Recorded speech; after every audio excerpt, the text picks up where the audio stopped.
All right, Wally, this is video for you describing the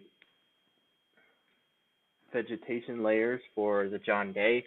What you're seeing here on the screen is the most current version of the BRAT outputs for the John Day. These have not been corrected for the realization, ground truthing of what you and Joe did in the North Fork burnt. So first off, just to lay this out, the top layer is all the existing, the EVT. I'm going to pan it off and you'll see the BPS layer beneath it. And so the top layer is existing, underneath is BPS or historic. So I'm going to just start at the tailwaters first. You can see that there's a dramatic difference here in the vegetation, mostly due to all this red that you're seeing is defined as agriculture in the EVT or existing layer. I'm just going to refer to it as EVT, but EVT layer, and you can see that there's a stark difference there. There's some differences here that I could look into of why we're seeing a higher score in the existing along these corridors here, but I'm assuming that it's a generalization that we're seeing with the BPS.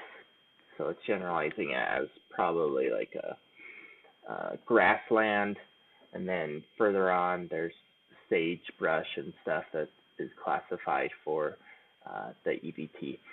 Moving on, you can see in the rest of this watershed that there's a lot of suitable habitat for the existing and not as much for the historic. So what I'm going to do is pan to or select that, and you'll see most of this green or suitable habitat is ponderosa.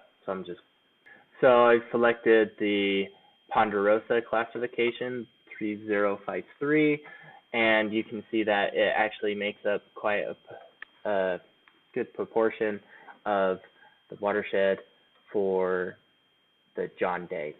And this would be a classification that would be changed to more symbolize the historic conditions, as that would make sense to me if you look at the historic, what's going on, and the vegetation class that's going on there. It looks like that could be changed depending upon how you feel the input or the outputs were for capacity. Next topic. All right, next topic is the total existing vegetation classes that would be changed is symbolized here with all the selected.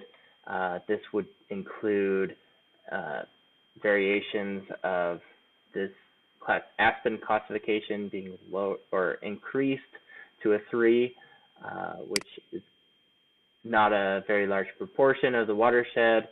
This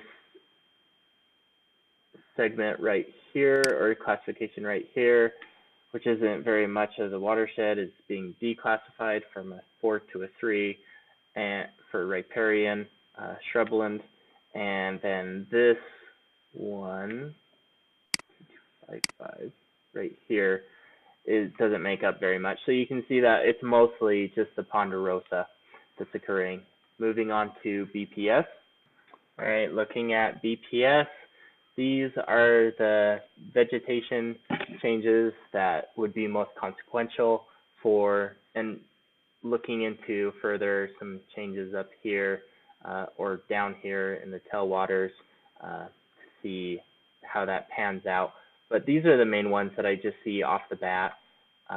It is this sagebrush step, which has been, looking at the EVT, it should be declass or downgraded from a 2 to a 1, and that is illustrated here. So it makes up a pretty good change of the watershed. So basically, to sum it up, the major changes with the veg code is with the ponderosa for existing and with this other classification for sagebrush. Now, so that would result in the ponderosa or general outputs for the EVT, or first of all for the BPS. Let's start with BPS. This would decrease the capacity for the BPS in these specific areas. And then looking at the ponderosa classification of dropping it from a 3 to a 2 would result in this proportion changing for EVT. So there you go. There's your general video. Let me know if you want me to add anything onto it, but there you go.